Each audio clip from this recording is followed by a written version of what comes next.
Vocês imaginem já esse senhor no final da sua vida, aos 90 anos, ele escreveu esse livro e já estava no final do século passado. E, logicamente, viveu toda uma época da medicina que não tem o que temos hoje, né? Não tem termos de tecnologia. E ele via isso. Nós estamos um novo imenso campo especializado, a medicina de amanhã. E depois,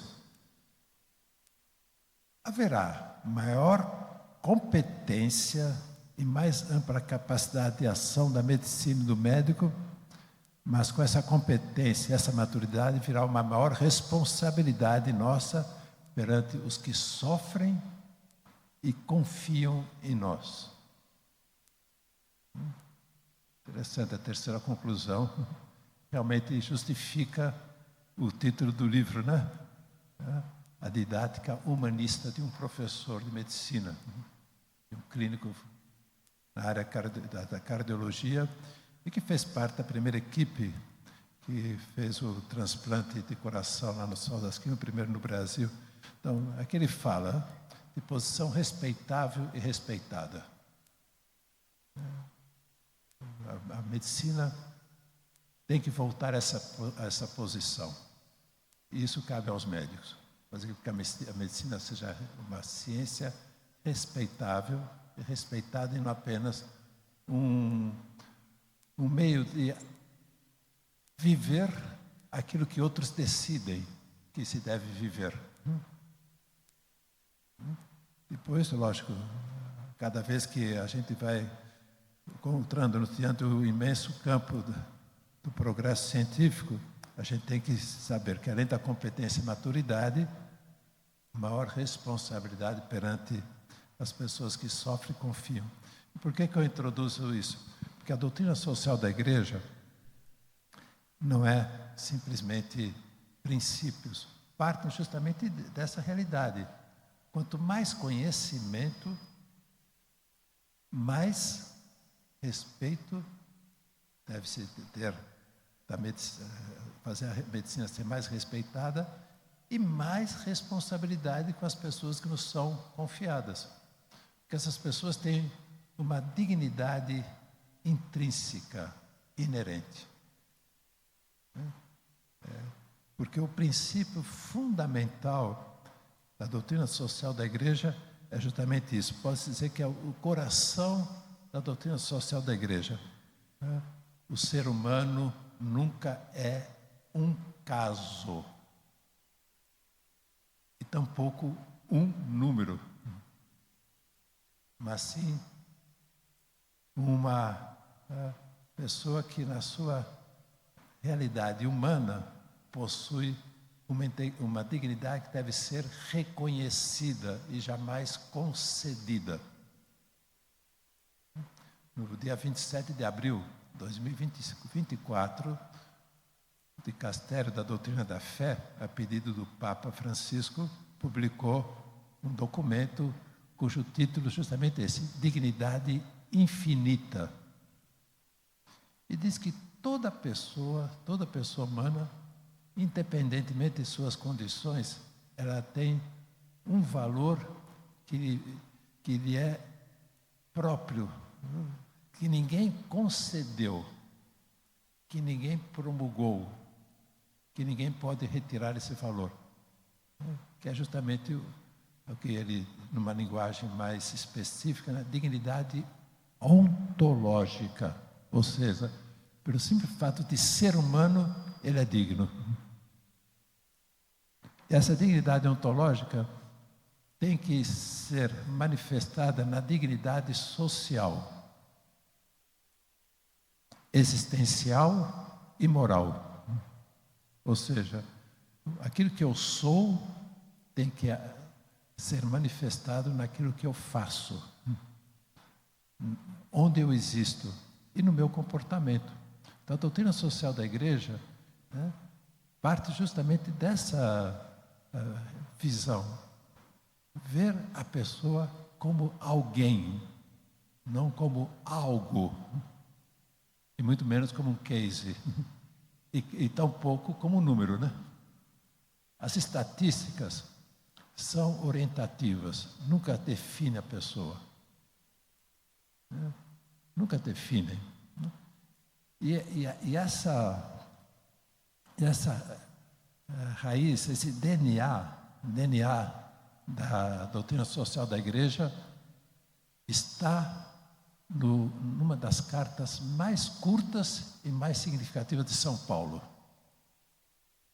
Vamos ver se alguém lembra quem é essa. A carta mais curta e mais significativa de São Paulo.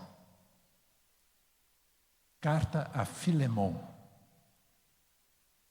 onde São Paulo escreve a esse seu amigo Filemão para que receba um escravo como um irmão. Porque uma vez que esse escravo tinha fugido desse seu, entre aspas, patrão, né?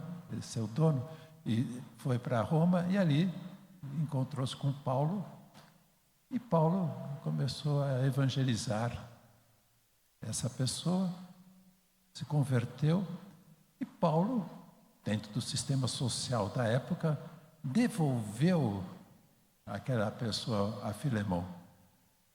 Ou seja, não modificou o sistema social, mas modificou o modo social de relacionar-se com aquela pessoa.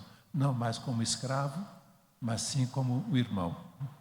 Aí nasceu a doutrina social da Igreja. Embora, dentro do magistério, o que foi assim o princípio, o documento de 1891, do Papa Leão XIII, a Rerum Novarum, em vista de uma situação social que foi a Revolução Industrial, né? E aí o Papa, já que está um valor do Evangelho, né? E São Paulo já mostrou isso no início do cristianismo, que já se respeitava a pessoa pelo que era e não pelo que, como era tratado e como era considerado pela sociedade, que escravo sequer tinha um nome e sequer tinha um mínimo dos direitos, né?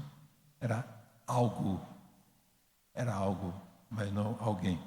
E São Paulo fez essa chamada de atenção para o seu amigo. Olha, e se ele vai gastar alguma coisa, eu pago. Veja São Paulo, né? Eu pago. Né? Então, o coração da doutrina social da Igreja, aplicada a todas as áreas, especialmente a saúde, é a dignidade da pessoa humana.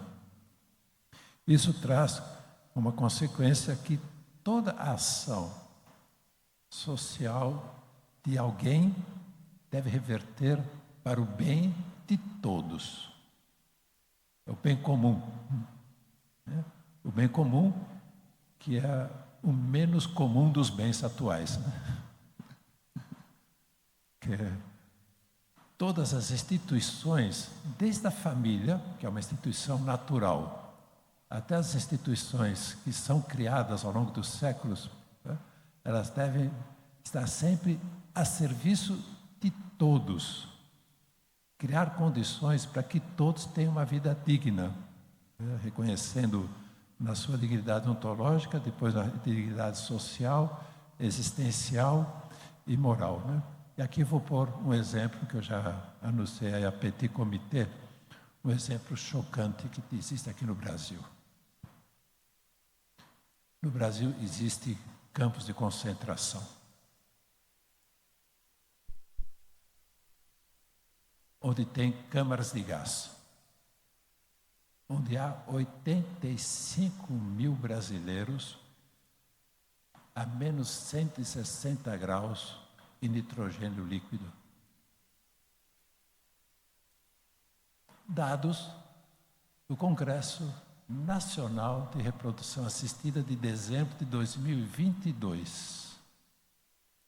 Próximo mês já passaram 3 anos. E quando eu tomei conhecimento desse dado, eu fui ao censo de 2022, no estado do Rio de Janeiro, que tem 92 municípios. Dos 92 municípios que há no estado do Rio de Janeiro, apenas 16 têm uma população maior do que 100 mil habitantes. Portanto, Dos 92, menos 16, 76 municípios têm uma população abaixo de 100 mil habitantes. Ou seja, tem muitos municípios no Rio de Janeiro que têm menos habitantes do que brasileiros a menos 160 graus em câmaras de gás, em clínicas de reprodução assistida.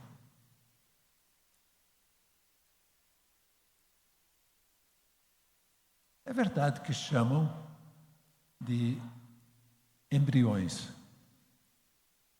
Mas todos nós fomos embrião, feto, criança, adolescente, jovem, adulto, e alguns já estão como idosos, né?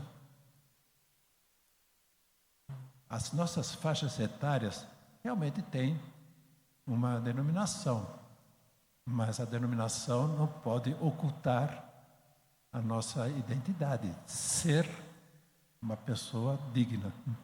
Então, existem 85 mil brasileiros que estão marginalizados na nossa história, que estão excluídos, que não estão podendo ter a chance de viver a sua história.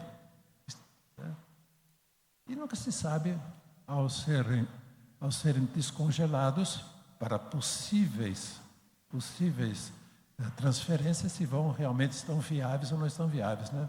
Uma das dores maiores que eu sinto é quando uma pessoa chega, ainda estou tirando os paramentos na sacristia, e chega uma pessoa e me diz: o que fazer com meus 18 embriões congelados? O que fazer com meus 10 embriões congelados? Eu pergunto: só quer saber os seus 10 filhos? Os seus 18 filhos, vamos chamar as pessoas pelo seu nome, né? É dura. Isso é semanal, quando não é diário, via WhatsApp. Algum padre acolhe essa situação na sua paróquia, e às vezes não sabe como responder, dá o número do meu celular e as pessoas vêm consultar. Então, as consultas hoje é via celular, né? WhatsApp. É forte isso, né? Muito forte. Mas se a técnica permite, e se a pessoa tem o desejo, por que não? Não é proibir, mas é que toda tecnologia tem o seu limite. E qual é o limite? O limite da dignidade da pessoa humana. E se a gente tem que trabalhar, seja a nível micro como a nível macro social, a partir de um critério que todos devem ter um bem derivado da sua dignidade. Então, há um bem comum. E o primeiro bem comum é condições dignas de existir. Então, quando a igreja atua na área social, na área científica, na área tecnológica, ela não está com a finalidade de impedir o progresso, mas está colocando como um critério de progresso o progresso da pessoa, e não apenas o progresso material ou tecnológico, né? Então, a doutrina social da igreja é muito clara, né? Não se pode violar aquilo que é um direito fundamental do ser humano, ser tratado de forma digna. Vimos, né, como as pessoas morrem com dignidade, morrem realizando seus sonhos, né? E, logicamente, como falou bem a Priscila, né, às vezes não se dorme à noite para ver como é que eu vou conseguir dinheiro para dar oportunidade para essas pessoas terem dignidade, né? Mas é isso, trabalhar pelo bem comum é promover uma civilização personalista e não tecnicista, e não utilitarista, e não consequencialista, e não de uma civilização que leva a valorizar a dignidade material da criação em detrimento da dignidade pessoal.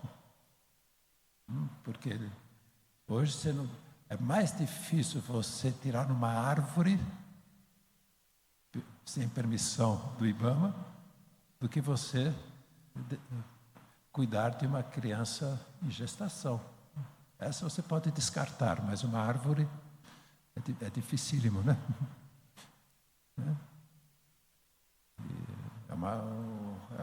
É um escândalo, né? Mas isso não é só no Brasil, é no mundo inteiro. No mundo inteiro. E quando a igreja defende a dignidade da pessoa humana, não está defendendo por ser católica, apostólica romana. Mas é simplesmente alguém digno. A palavra pessoa. A palavra pessoa vem do latim personare. Né? E essa palavra significa soar através de. Né? Porque no teatro grego, né, depois a tradução para o latim ficou com a palavra pessoa, né? O teatro grego, para poder soar a voz, e não tinha microfone, né, a sua voz no anfiteatro, tinha uma máscara. E através da máscara havia a ressonância para o restante do espaço onde se fazia o teatro grego, né? Por isso que era sempre anfiteatro, né? A pessoa ficava no centro e todo em volta. Se fosse assim nessa disposição, a gente realmente precisa do microfone, né? Mas a palavra pessoa é através de uma realidade física palpável, você revela uma pessoa. Então, através do corpo, você está revelando uma pessoa. Você não tem um corpo. Você é um espírito corporizado ou um corpo espiritualizado. Essa unidade substancial. O que se faz no corpo, você está fazendo com a pessoa. E a gente sabe disso desde que a gente é criancinha, né? Porque se o irmãozinho, como a gente estava vendo aqui, que bonito, né? O filho passando a mão na cabeça do pai, né? O pai abraçando o que estava lá no leito, né? Passando a criança recém-nascida. São gestos dignos, né? Acariciar. Então, se eu faço assim, é uma carícia. Se eu faço assim, é uma agressão. Ah, mas se eu atingir só a face direita, né? O meu maxilar, não atingir a pessoa. Não. Isso é carinho, isso é agressão. No mesmo espaço corporal. Então tem uma diferença muito grande entre fazer laqueadura e fazer extirpação da trompa cancerosa. A cirurgia é a mesma, mas a realização do ato, um é ato digno, outro não é ato digno. Ah, mas a tecnologia permite. Sim, mas se a gente parte do que a tecnologia permite, a gente está favorecendo uns e não favorecendo outros. Então está faltando trabalhar pelo bem comum. Porque todos são merecedores disso. E dentro desse princípio, que é o coração da doutrina social da igreja, a dignidade da pessoa humana, e a sua consequência, que todos devem ter os mesmos bens. A proporcionalidade não anula a igualdade. Proporcionalidade não anula a igualdade. Portanto, nós temos que ter, desde um ato pessoal até um ato comunitário, a gente pensar quem eu estou beneficiando em primeiro lugar. E aí que entra justamente esse exemplo de Jesus Cristo. Ele veio para todos e morreu por todos, ressuscitou para todos. E a igreja é depositária dessa mensagem que é o princípio universal da dignidade da pessoa humana. Não tem pessoas mais dignas e outras menos dignas. Eu sempre faço uma pergunta, e acho que aqui, já diante que estamos falando, a resposta está clara, né? Mas a pergunta que eu faço é: quem se achar mais valioso do que a pessoa que está ao seu lado, levante a mão. Vocês são muito tímidos. Porque dignidade você não precisa conceituar. É tão inerente em você que você sabe que o meu valor é único. O valor dessa pessoa que está ao meu lado é única. A pessoa daquela outra é única. Cada um tem o seu valor pessoal único, não comparativo. Então, isso é muito importante. Isso faz com que a gente, seja na nossa individualidade, seja como família, seja como pertencentes a uma instituição, seja qual for até uma instituição religiosa, temos que trabalhar com o sentido solidário, a solidariedade. Imagino para Priscila como custou unir pessoas em torno do seu ideal. Não é fácil, né, a gente fazer com que as pessoas sejam solidárias a ideais que vão contribuir para o bem comum, né? Mas é uma realidade da doutrina social da igreja que é realmente nunca ser uma ave solitária, mas desenvolver na nossa consciência o valor da solidariedade humana. É o nome próprio da doutrina social. A raiz dessa palavra é a caridade, né? A caridade, mas a sua repercussão social é solidariedade. Né? E temos que ver essa solidariedade, até mesmo quando, na vida profissional, a gente tem que pensar isso, que aquilo que interessa para mim, né, eu tenho também fazer com que outras pessoas possam, dentro de suas capacidades, solidarizar-se com aquele meu projeto, com aquele meu sonho, com aquela minha missão, né? Então, e o que interessa para o médico? Eu sempre bato nessa tecla. Um princípio de solidariedade no exercício da medicina. Solidários na ética médica. Estamos conversando agora há pouco, né? Aqui um casal, né? Eu também transmiti a minha experiência, né? O curso a matéria ética médica era optativa. Optativa. Quando você tem entusiasmo pelos seus estudos e vai desenvolvendo, já está no 3º, 4º, 5º ano, o que está optativo? Está plantão. Começar já a dar plantão. Aula de ética médica. Eu tive o curso de ética médica, mas era de medicina legal. Eu passei 6 anos na faculdade e, se não fosse pela minha iniciativa pessoal, eu nem saberia que existia um código de ética médica.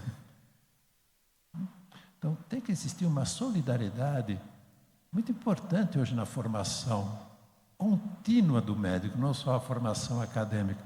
Né? Formarmos as pessoas na ética médica. Conhecer pelo menos, e hoje em dia com essa facilidade que a gente tem, né? Conhecer pelo menos qual foi a reforma do Código de Ética Médica. Quem sabe qual foi o ano, a última reforma e a última promulgação do Código de Ética Médica? Alguém se anima?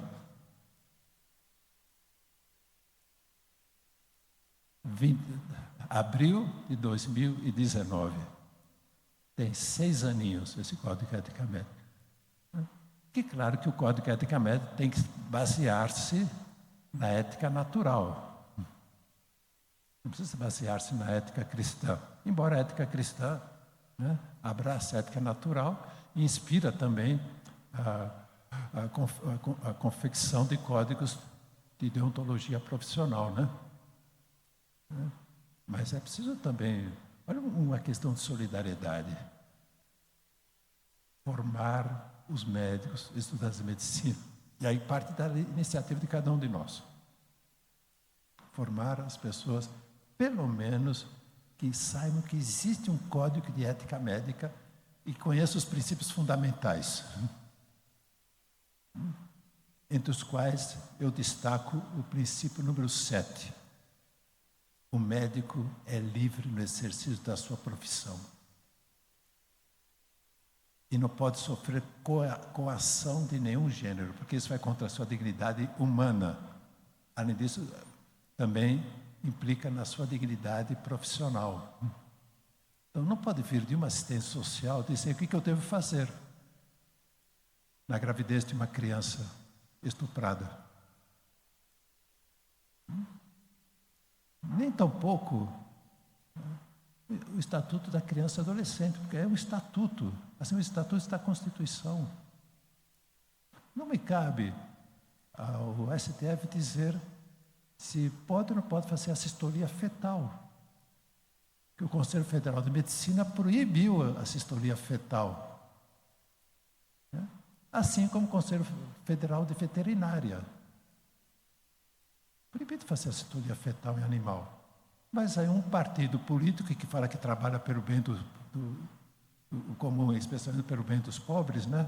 Tal de partido que fala que trabalha pelo bem dos pobres, né? Entrou com a DPF no Supremo Tribunal Federal e os nossos ministros deram favorável ao partido e proibiu que a resolução do Conselho Federal de Medicina seja aplicada. Agora, é interessante que esse partido não entrou com a DPF da assistolia fetal e também está proibido para o Conselho Federal de Veterinária, só o Conselho Federal de Medicina. Tá? Quer dizer, quer que os médicos não assassinem as crianças até a 22ª semana. Quando a partir da 20ª, 19ª, 18ª, já há uma viabilidade extrauterina com estatísticas variáveis, mas que é possível já você manter a pessoa fora do útero, né? Mas veja só, um partido está dizendo o que você tem que fazer. Você é obrigado a fazer assistolia fetal. Né? Então, a gente vê que agora falta solidariedade, né? Solidariedade social. Uns parecem que são mais dignos do que outros, né? E nós, médicos, estudantes de medicina, não podemos embarcar nessa aventura de ficar em dependência do que outros dizem, ainda que dizem que estão defendendo a dignidade da pessoa humana, ainda que dizem que estão defendendo o Estado democrático de direito, ainda que dizem que estão... Aqui não estou me referindo a ninguém, mas são os argumentos que as pessoas usam, né? Uma vez participei de um programa da TV Futura, que está ligado à Globo, né? Foi super constrangedor, porque a âncora estava com uma barriga desse tamanho. Qual era o tema? Aborto.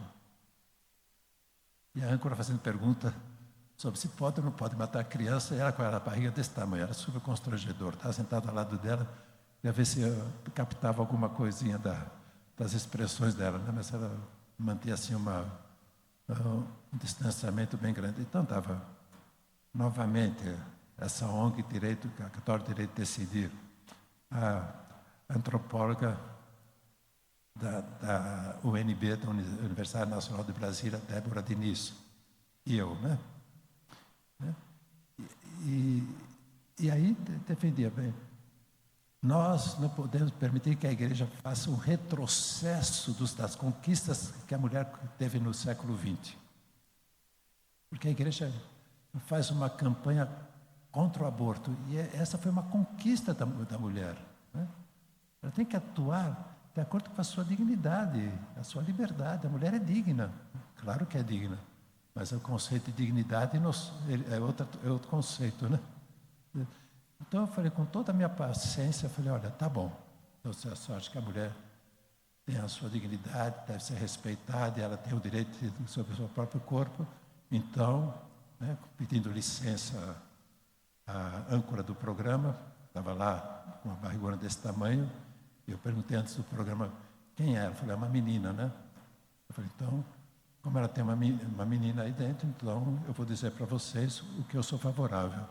Claro, era um argumento ao absurdo para a gente provar o que é verdadeiro, né? Então, eu sou favorável só a aborto de homens. Porque se a mulher tem direito ao seu próprio corpo, e se é uma menina que está lá dentro do corpo da mãe, ela tem direito ao seu próprio corpo, a menina. Não, não é isso, você não entendeu. Eu falei, não, você que não entendeu. Porque se o seu argumento é que tem que defender a dignidade da pessoa, da mulher, e se ela é mulher, eu tenho que defender essa dignidade. Então, eu não posso permitir o aborto dela, só de homens. Então, se nós não nos solidarizamos em torno daquilo que é essencial para que haja uma sociedade justa, realmente democrática, que dá direito a todos, nós, não só por razão de não conhecer a ética médica, mas também por não conhecer a ética natural, que parte desse princípio, que toda pessoa é digna, que todos merecem o mesmo bem, e o bem mais valioso que é comum a toda a sociedade é a vida. Se eu não defendo esse bem, que razão eu tenho para defender os demais bens? Essa dignidade da pessoa humana nós temos que colocar como o coração do nosso trabalho médico e da nossa atuação social. Além disso, é preciso ter, como a doutora Priscila já mostrou, como unir pessoas para trabalhar pelo bem de todas as pessoas, né? Então, e penso que no hospital, numa clínica, num ambiente profissional, num Conselho Federal de Medicina, no Conselho Estadual de Medicina, a gente tem que estar presente. A gente tem que estar presente para poder ter uma atuação, né, institucional em favor da dignidade da pessoa humana e da dignidade da profissão médica. Insisto nesse ponto. E nós estamos, talvez, sendo muito omissos nisso, né? E, por último, porque já foi levantado o cartão vermelho,